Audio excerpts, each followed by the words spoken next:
We have 5% of the manual task project done as of today, and I'm going to show you exactly what I did, how I came to which ones to choose, and walk you through what we did and future steps so that you can implement it in your own business, or at least have something to consider if you have a service business that could benefit from AI or automation. I set out to complete a project where I automated 90% of the remaining manual task in my service business. So my service business is in the real estate industry, focused on apartment locating. And there were just some things that were still being done manually. Even though I had some things that were automated, I knew that I had not automated or applied AI to everything that I could have. So I set out to make 90% of my remaining manual tasks automated or being leveraged through AI. And we've completed 5% of that 90% as of right now. So without further ado, let's jump into this.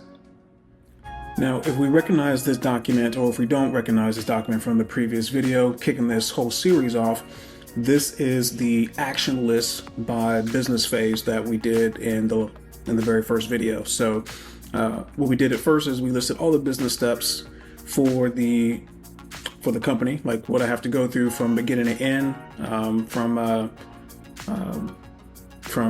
getting a lead to, all the way to transactions and things like that. Then we broke them down into sections, as you can see here.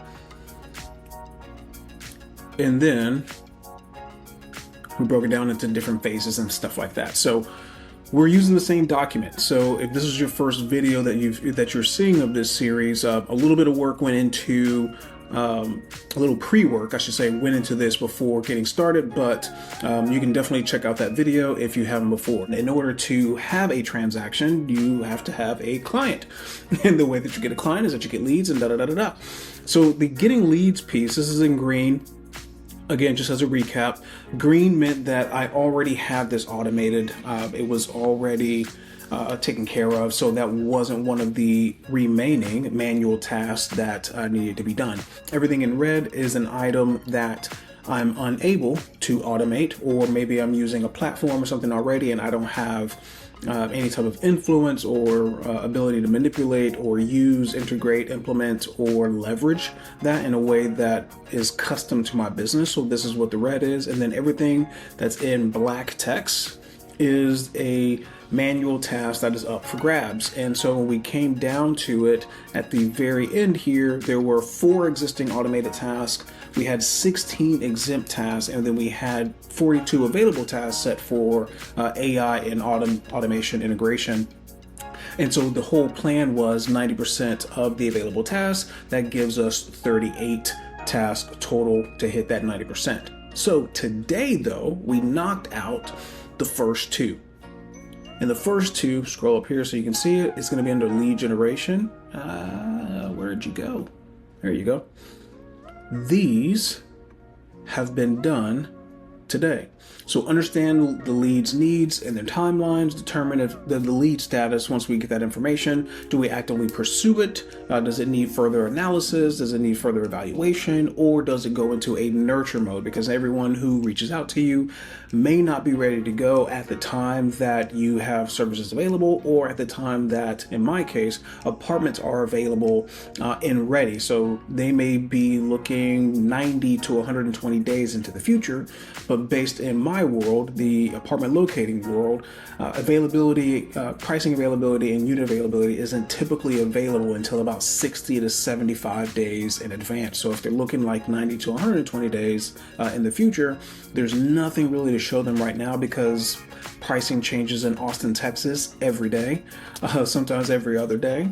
And so by the time you look at it again, price is going to be completely different than when they scoped it. So that's all I have to evaluate and analyze. Is something I can help them with now, or can I put them on a nurture path where I kind of give them a little bit of insight, give them some guidance, maybe some resources, maybe some tools over time until they are ready to move forward.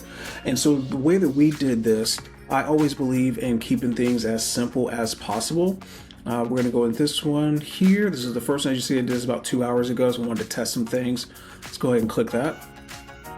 And even though we have just 2 steps here. I implemented just kind of a simple 5-step automation here, right? So I like to share insights first. So whenever someone is interested or looking into, working with me or just trying to understand, hey, how do I even get started? I want to give a little bit of insight, right? But before we jump into this, the reason why these 2 were chosen is because a lot of times, if you're in a service business, one of the biggest frustrations is someone reaches out to you, and then by the time you reach out to them, you don't get anything back, right? No, they don't respond. They don't, if they sent you a text or email, you respond, they don't text back. They don't, respond after a follow-up to the response. And it gets really frustrating because you're like, hey, you said you were interested. Like, what's going on? Like, I responded back, right? But the problem is that person probably reached out when they really, really needed it. But because maybe it took you a couple hours, maybe it took you a couple days to reach back out to them, they were in a mindset where they wanted an answer right then. And so by the time you followed up, or by the time your sales team followed up, they already put a solution in place, right? They already did something that allowed them to address that pain.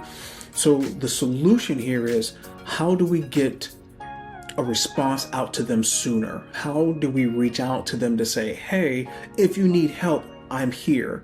Or if you're looking for assistance, we're here to help. We can help you right now. In other words, how do you update your processes to where you work on your potential client's time or your potential customer's time instead of on your time and on your schedule?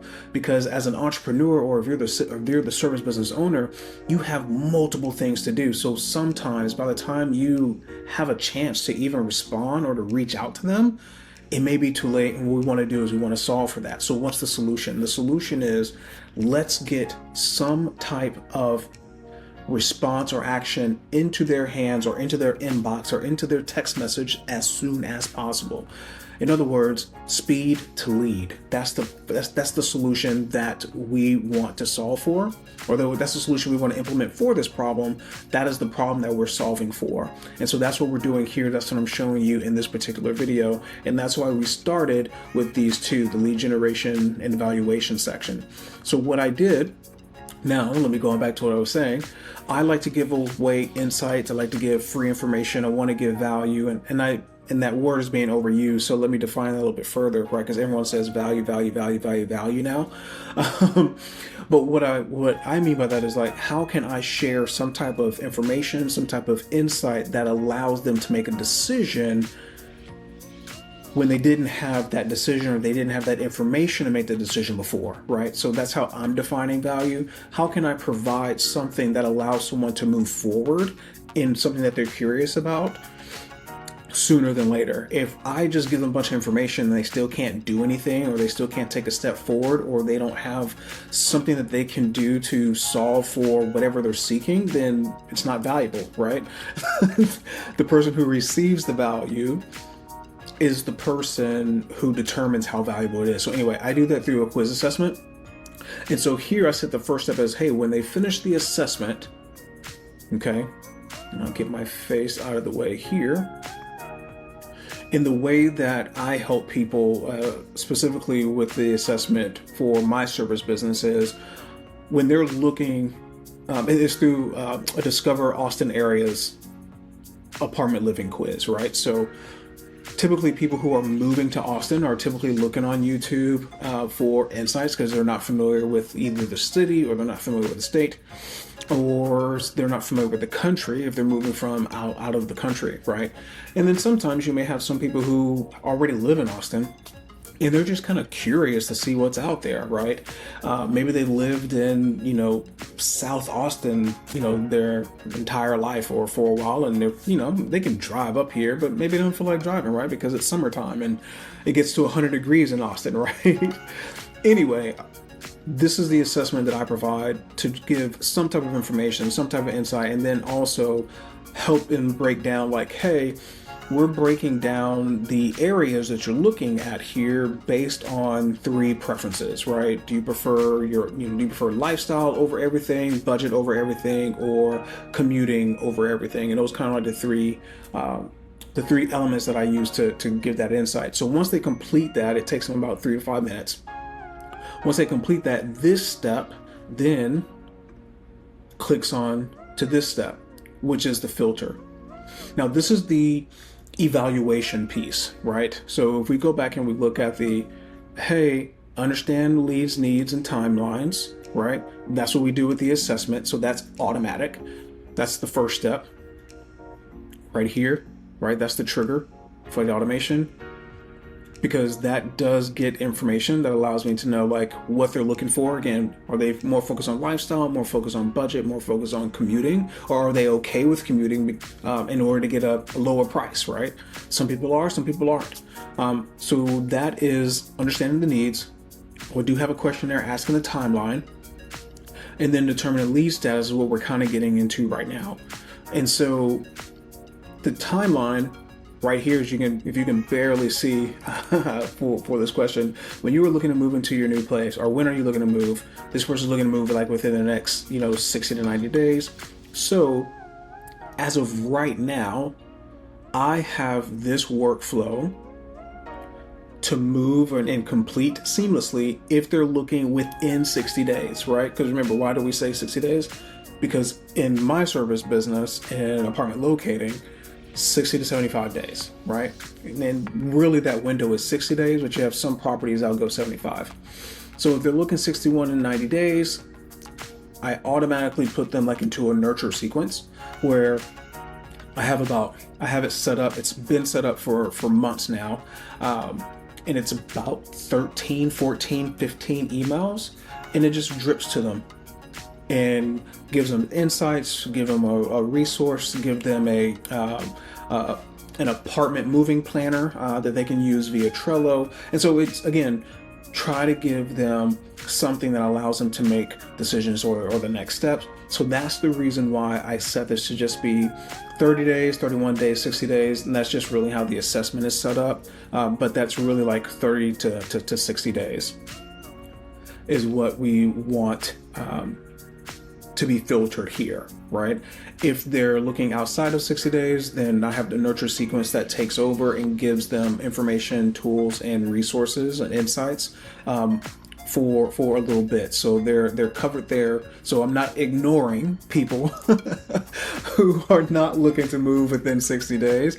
They're just going down a completely different workflow so that they're still able to get the information they need to make decisions, right? So that's how we filter it, right? That's how this is being kicked off. The next thing I want to do is when you are using another platform, like in this case, I'm using an assessment platform, that platform may have its own way of formatting information. They may have their own way of displaying, information. So whether it's, via text, or not text as in text on your phone, but it's using text as in letters, or if they're using numbers. And in this case, it's a mixture of both. It's using text and numbers. So what we have to do is kind of reformat the answer from the assessment, and that's what this step does, because you need a lowercase all of the letters from the assessment, because the assessment is providing answers that someone can click, and they are capitalized because it's an answer, so it's being seen as kind of like a complete sentence through the assessment. And so what I do is I have this formatter here that makes sure it's all lowercase, because we're going to use this a little bit later in the speed to lead email reach out. Then what I have in place here is I have a delay, right? So after the automation goes through these first 3 steps, or I guess really just 2 steps, and with the trigger before it, I want it to pause. And the reason why I want it to pause is because they just completed the assessment. I want them to take the time to go through the answers, to go through the results, to go through the suggestions and the recommendations that I'm providing to them. And I don't, number one, I don't want anything to pop up if they're looking for like on their phone, because I don't want to take their attention away from the results page of the assessment, right? And I'm operating in the sense that people are working from their phone. They're filling it in from their phone because everything is mobile these days. So I don't want another notification to distract them or anything like that. And the results page is pretty straightforward. So it shouldn't take them that long to go through it. And so I delayed this by 7 minutes. I'm going to test this for about a month or so, see how I like it. And then I'll probably drop this down to about 5 minutes and see if the response rate falls off, see if it increases, et cetera, et cetera. So a little bit of testing here and there. I might even create an additional workflow with a different timeline or different time delay, I should say, to see which one I get better results on. So that's a step there. And then once that 7 minutes has been delayed, give them some time to go through the assessment, then I'll send an email, or I'll have an email created and then sent with variables from their assessment there, get sent out. And so in running this test a little bit earlier today, I see something here. Or we see this. Hey, so-and-so, this is me, thank you. And as you see, it has their first name there. It has when they're looking to move in here. And then I also included the next step, which is a questionnaire. So if they are looking to move within 60 days, again, this is just saying 60 to 61 because this was a test. This is not something I was actually sending to anyone. So we can go ahead and delete that. It wasn't anything that was actually sending to anyone, so that was just a good test that I had there, just to make sure that it worked. And within that email, I included a link to our form to get more information. So if a person is looking to move within an apartment or move to an apartment within the 60 days, well, I need a little bit more information. And at that point, they can decide if they want to move forward with working with me. But this email gets sent to them within 7 minutes. Let's just say within 10, in case there's any delays with anything else. Sometimes you get that with platforms. They get an email pretty quickly to say, hey, if you want to take the next step, you definitely can. This is what I need from you so I can go ahead and get started from you, and I can get this over to you within 24 or 48 hours, right? So the speed to lead, meaning they came in as a lead, they're interested. I have something that went out to them that says, hey, thank you for doing this. I hope you found the insight very helpful. If you want to take the next step, go ahead and fill this out. And if they fill that out, right, what that does is that then pings me, which then creates an opportunity in my CRM. And those three things, right, insight, next step, complete the questionnaire, the form, and then my CRM is updated 24/7, any day of the week, doesn't need a holiday off, doesn't get sick, doesn't get busy, it doesn't forget. All things that humans like myself may do, right? I'm getting in touch with someone within 7-8 minutes compared to maybe a couple hours, because there's someone who lives overseas, and by the time I wake up, it's been 5 hours or 6 hours or 7 hours, and they've gone on about their day. Right now, this happens within 10 minutes. So I hope this has been helpful. I hope walking through this has just given you some ideas. If you're a service business owner, if you're a service operator, or if you're someone who's implementing AI or automation into your own workflows, I kind of hope this has been helpful so that it's given you some ideas or has given you, some type of clarity that you didn't have before. Now, I will say, while we are still here, this did take me a little bit of time. So if you are trying to do this, and let's say you're going through like the filter conditions, if you're doing this through, maybe the platform is going through an update or an upgrade or something like that, sometimes it works, sometimes it doesn't. You have to do the testing. That's why I showed you the email there earlier, because I wanted to test that it worked, because I actually did this yesterday and it was not working. So Know that going in, it may take a little time. I always recommend to test, because even though things should work, as easy as it may sound or as easy as it should be, sometimes they just don't. And what worked today did not work yesterday. I had to reach out to the support team, and that was a 24-hour lapse, right? So if you're going through it and you're feeling like, man, this is not working, this is frustrating, I'm following all the directions, this is just part of it. Give yourself some grace. It is this is the game that we're in when we start talking about AI and automation. So I hope this was helpful. I hope this was insightful. I hope this has given you some ideas, or at least some insight for you to take next steps to determine what to do next. So I hope you found this valuable. And I'll go ahead and get out of this and just do a quick little summary and wrap up. Okay, so that was it. Simple walkthrough, right? 5 steps, or actually one trigger and 4 steps to get that automation in place. That took, yes, it took about 24 hours to actually get it working, but if I actually just take and condense the time that it took to put together, probably took me about an hour and a half, 2 hours, just to kind of work through some of the tests and some of the tweaks, fine-tuning some things. But 2 hours, let's just round that up, right? 2 hours to now save how many hours moving forward now to get people, information, reaching out to people, touching base with them within 10 minutes of them inquiring for, a service or an offer that you have, like that's invaluable, right? And so I hope through just kind of what I ran through kind of gave a little more insight, kind of gave them a little more motivation your way, or send a little more motivation your way to actually implement this in your business if you haven't already. So the frustration was like reaching out to people and not getting any responses. Like you have something to offer, they've shown that there's some interest, so you do reach out and then you get crickets. That's frustrating as hell, right?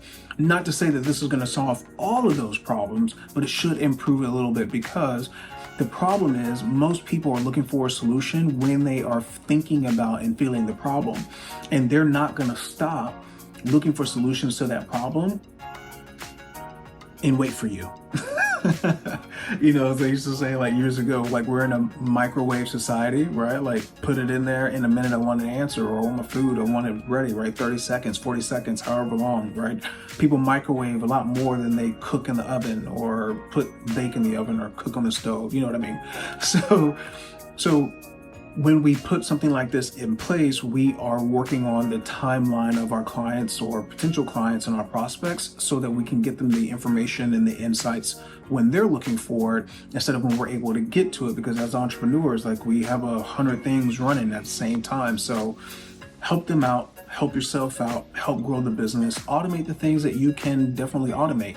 Now this automation I put in place works 24/7, any time or day, night, any day of the week, weekend, holidays, whatnot, whatever, right? CST, EST, PST, BST, whatever, it works. So totally do yourself a favor. Make sure you put that in place, any automations that you can. If you don't want to do it on your own, feel free to give myself and my team a shout. We'd love to help you out with that. But a couple of key points before I let you go, and that is what you should be aware of when looking at AI and automations. What we're starting to see is that if you are using an AI element of any of your automations, right? So I showed you an automated workflow that I just put together, but that was just straight automation. There's no AI in that yet. What I just showed you was version 1, right? I do plan to build upon it as we continue to get the percentage of manual tasks automated, but this was a solid version 1, I'll take it. But when you start using AI, you're going to get into utility-based pricing. Okay, so be aware of that as well. And what I mean by that is, when you have a particular AI step and it's calling on, let's say, an LLM, like a large language model, or if you're using an AI agent and it's integrated with an LLM, then you're going to use a certain amount of credits. And before, you would just pay a monthly fee and you could use AI as much as you want. Now you're starting to see a lot of platforms that are having the monthly fee, but now it's only for a certain amount of credits. Once you reach that number of credits, or the credit limit, I should say, then you have to pay for additional credits, right? So that's what I mean by utility based, aka usage based. So be mindful of that as you're building these things out, because now it's going to be with a utility structure. If you have 100 workflows working and they're all using AI, well, that's going to be a different price than if you only have 10 workflows working using AI. So understand that now your costs are no longer set at a monthly amount, but now it's going to be utility based. So as your usage scales, so will that cost. So just a heads up, just be mindful. But for me, it's worth it, right? It's worth having a person available 24/7 all the time. And again, this being version 1, we've completed 5% of this project, 5% of this series, okay? 5%, that may not be like huge, right? But if you think about your conversion rate's probably 5%. So significant, small, yet significant.